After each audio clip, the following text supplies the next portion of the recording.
Yo les gars, c'est Anto, j'espère que vous allez bien. Pour ma part ça va super. Aujourd'hui grosse vidéo, surtout vidéo spéciale, puisqu'on se retrouve pour un format qui je pense n'a pas été fait sur YouTube. Je pense pas que ça a été abordé comme ça en mode face cam, analyse, etc. Parce qu'on va mêler des domaines qui m'intéressent beaucoup, c'est les sneakers et la blockchain. Ça vous dit peut-être rien comme ça la blockchain, mais c'est notamment en rapport avec le bitcoin, les crypto-monnaies, etc.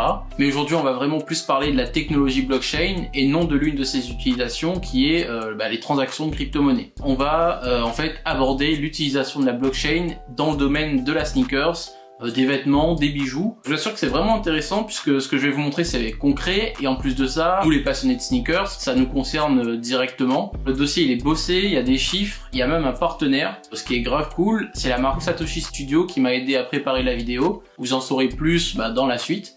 Et en tout cas je les remercie déjà dans l'intro. Tous les articles dont j'ai tiré mes sources, etc. sont dans la description si ça vous intéresse. On va bientôt commencer. Juste avant, cette vidéo c'est pas un conseil en investissement. On va pas parler de crypto-monnaie à proprement parler directement. Je tiens juste à préciser ça. Je vous partage juste des informations sur un sujet qui m'intéresse beaucoup. Et en plus de ça, on peut échanger du coup dans les commentaires. N'hésitez pas à lâcher un petit message, vous abonner si ça vous plaît, liker aussi. Alors j'imagine que beaucoup qui me regardent ne savent pas forcément ce que c'est une blockchain. Alors pour commencer, c'est quoi une blockchain exactement ? Une blockchain, comme son nom l'indique, en fait, c'est une chaîne de blocs. Ça va être un réseau qui est sécurisé où on va pouvoir stocker et transmettre des informations. Je vais vous faire un parallèle avec quelque chose qu'on connaît tous, c'est les transactions bancaires. Dans un cas classique où je veux donner 100 € à Brice par exemple, et que je vais passer par la banque peut décider oui ou non si elle valide mon transfert. Et si pour diverses raisons elle ne valide pas, je peux rien y faire. Ici on a affaire à un système centralisé. La banque, dans le coup, on l'appelle le tiers de confiance. Mais dans le cas où je veux transférer ces 100 € à Brice mais en passant par une blockchain, le parcours sera différent. La transaction est ajoutée dans un bloc.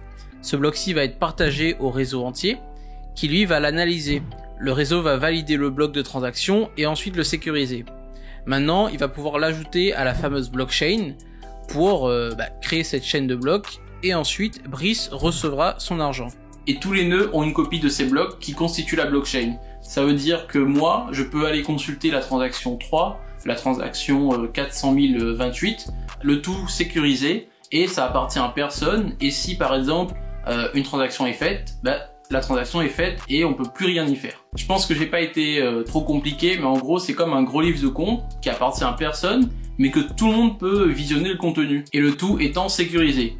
Il y a plusieurs utilisations possibles à cette technologie. On a d'abord le transfert de crypto-monnaies, les monnaies numériques comme le Bitcoin, l'Ethereum, etc. Il y en a plein qui existent.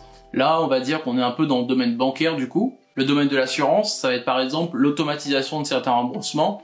Dans le cas où je vais prendre l'avion par exemple et que l'avion a du retard, ce retard va être informatiquement analysé et je vais être remboursé d'une certaine somme d'euros en fonction de certaines conditions sans avoir à faire des démarches sur un tel site internet puisque tout est automatisé, ça s'appelle des smart contracts. Aussi, on a l'utilisation de la blockchain dans la logistique, ça va aider notamment à la traçabilité des produits, voilà. Pas d'autre chose à dire. Je vais pas m'étaler sur le sujet. Là, on est que sur la blockchain, mais on va passer au sujet qui nous intéresse. Au final, le lien avec les baskets, tout de suite. Du coup, comme on a vu, la blockchain a plusieurs utilités, mais ce qui va nous intéresser aujourd'hui, c'est la traçabilité, l'authenticité. Je pense qu'on l'a tous ressenti, le marché de la sneakers a explosé ces dernières années. La filiale recherche de la société Cowen a estimé en 2019 à 100 milliards de dollars le marché de la sneakers dans le monde. Et en parallèle de ça, le marché du resale est lui estimé à 6 milliards de dollars dans le monde entier. Le marché du resale est énorme et avec une progression de 20% année par année, ils estiment que ce marché-là va arriver à 30 milliards de dollars aux alentours de 2030. Quand j'ai vu le nombre, je me suis dit ah ouais, c'est beaucoup quand même. Et ensuite j'ai réfléchi à combien je dépensais année par année en basket. Et en vrai, ça fait qu'évoluer en augmentant et c'est peut-être pas si incohérent que ça. Conséquence de cela, c'est que le marché du fake aussi augmente. En octobre 2019, une cargaison de 15 000 fausses Nike avait été saisie pour un total de 2,2 millions de dollars environ. Les fakes sont de mieux en mieux faits et en plus de ça, aujourd'hui, 60% des acheteurs de fakes le font consciemment. Autre affaire en 2019 où un seul mec était à la tête d'un réseau de fausses Nike et Louis Vuitton et ce réseau en fait il valait 472 millions de dollars si c'était des vraies paires tout simplement. Et je veux rajouter que si ces contrefaçons sont aussi bien faites et que les vendeurs prennent la confiance, c'est aussi parce que les usines des fabricants directement sont entre guillemets complices dans le sens où il y a des gens qui paient des employés pour avoir des informations à l'avance, avoir aussi des paires très rapidement, pour lancer la production des fakes aussi dans la foulée. Il est là le problème, quand on parle de resale, on parle directement d'authentification. C'est la base de tout revendeur de pas te vendre une paire fake, que ça soit chez We The New, chez Kleck, StockX, n'importe qui. On a aussi des applications qui permettent de legit une paire, même des appareils physiques, mais sauf que là, dans tout ça, on a affaire à des tiers de confiance. Je vous ai expliqué au début de la vidéo le tiers de confiance, ce que c'était par rapport à la banque. Dans le cas du resale de sneakers, c'est quand par exemple je vais acheter une paire chez StockX et que c'est StockX qui va décider si cette paire est vraie ou fausse. Ils ont des critères, mais voilà, le risque zéro il n'existe pas et c'est là qu'intervient la blockchain. Beaucoup de gens commencent à s'y intéresser, mais le cas le plus concret c'est Satoshi Studio. Je vous en ai parlé au début de la vidéo. C'est une marque française, une marque parisienne, qui produit ses baskets au Portugal avec des produits faits en partie avec des matériaux recyclés et ils participent notamment à l'initiative 1% pour la planète. Et ils ont eu la gentillesse de me prêter pour la vidéo une paire qui va sortir l'année prochaine. Elle est ici, c'est la Satoshi 01. Voilà, une petite paire classique au premier abord. Mais on a derrière par exemple du orange fluo qui contraste pas mal. On a aussi des petits détails par rapport aux crypto-monnaies dessus. Et ils travaillent sur un modèle plus sport pour l'année prochaine. Du coup n'hésitez pas à les suivre pour voir un peu ce qu'ils font, suivre leur évolution. Ils vendent des baskets oui, mais ils vendent des baskets avec un truc en plus, un certificat d'authenticité numérique. Ici la paire va être authentique directement à l'achat. C'est-à-dire que sur la deuxième paire, sur la deuxième basket, on a l'étiquette où le QR code est tissé. On va pouvoir scanner ce QR code et avoir un accès à plusieurs informations. Les matériaux, l'origine de la paire, le certificat d'authenticité, même plusieurs choses supplémentaires pour les clients, par exemple des vidéos behind the scene de comment a été créée la paire, du contenu additionnel quoi.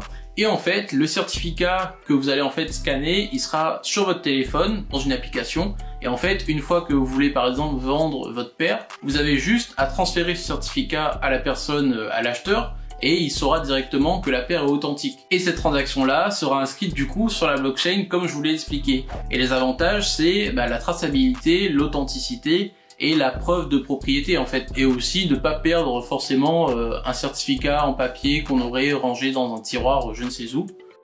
Pour ce faire, Satoshi Studio utilise la blockchain du protocole Ariani. Ariani en fait c'est un consortium français qui a su séduire dans d'autres domaines que les sneakers. Ils ont notamment comme partenaire dans l'horlogerie de luxe Vacheron Constantin ou Breitling. À partir d'aujourd'hui, toutes les montres vintage vendues par Vacheron Constantin seront accompagnées d'un certificat d'authenticité et de propriété sécurisé par Ariani. L'horlogerie de luxe qui est en fait un secteur où l'authentification des montres est essentielle. Et pour moi, c'est une suite logique pour ces marques-là de proposer ces nouveaux services à ses clients. Et Ariani s'arrête pas là, puisqu'elle va avoir comme partenaire dans d'autres domaines Bash pour les vêtements, ou même Mazar, une entreprise spécialisée dans l'audit. Pour terminer, je voulais vous parler aussi de Nike. Nike qui bosse sur la technologie blockchain. En tout cas, la marque est déposée, nommée CryptoKicks. Alors ça, c'est ce que j'aurais dû vous dire normalement dans la vidéo, mais entre-temps, le projet apparemment a été abandonné. Mais on peut réfléchir aux raisons qui ont poussé Nike à arrêter un projet comme ça pour l'implémenter sur toute leur production. Justement, la marque produit beaucoup et synchroniser l'ensemble d'une production mondiale sur une blockchain, ça demanderait des ressources énormes. Mais la personne avec qui je parlais pensait plutôt que Nike pourrait utiliser cette technologie dans des sorties plus limitées, notamment sur l'application SNKRS qu'on connaît tous. Même s'il y a eu zéro communication de la part de Nike sur leurs réels objectifs en rapport avec la blockchain, ils ont participé à l'élaboration d'un livre blanc du laboratoire RFID de l'université d'Auburn en Alabama et qui est sorti là en mars 2020. Et en fait, l'objectif de cette étude pour l'université était de prouver l'efficacité de l'utilisation d'une blockchain dans la chaîne d'approvisionnement, la supply chain, en intégrant directement les informations des puces RFID dans la blockchain. Et en fait, ça va contrecarrer la contrefaçon puisque on va pouvoir retracer toute la chaîne et retracer l'origine du produit. Ce genre de technologie, en fait, je pense que ça peut apporter de la confiance aux consommateurs et c'est forcément une bonne évolution pour les plateformes. La solution, ça serait que chacune de ces plateformes peut-être crée leur propre blockchain, mais encore là, on se retrouve face à un problème, c'est que ils peuvent laisser passer des fakes entre les mailles du filet. Et du coup, on pourrait avoir ensuite un réseau infecté. Il faut en fait aller à la base du problème, c'est-à-dire blockchainiser, entre guillemets, directement chez les fabricants, avec une mise en place d'une plateforme conséquente, soit par une organisation indépendante comme Ariani, ou encore Aura, le projet blockchain de LVMH, qui vont en fait rassembler plusieurs organisations, ou directement par les marques Nike, Adidas, etc. Voilà les gens, du coup, j'espère que ça vous a plu.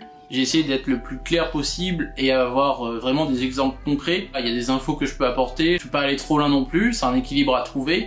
Et voilà, moi je suis assez content de ce carte est pleine sur l'appareil photo. Du coup, je fais l'outro comme ça parce qu'il restait pas forcément grand chose à dire. Si ça vous a plu, n'hésitez pas à commenter, liker, partager, vous abonner bien sûr. Et on se retrouve bientôt pour une nouvelle vidéo. Peace.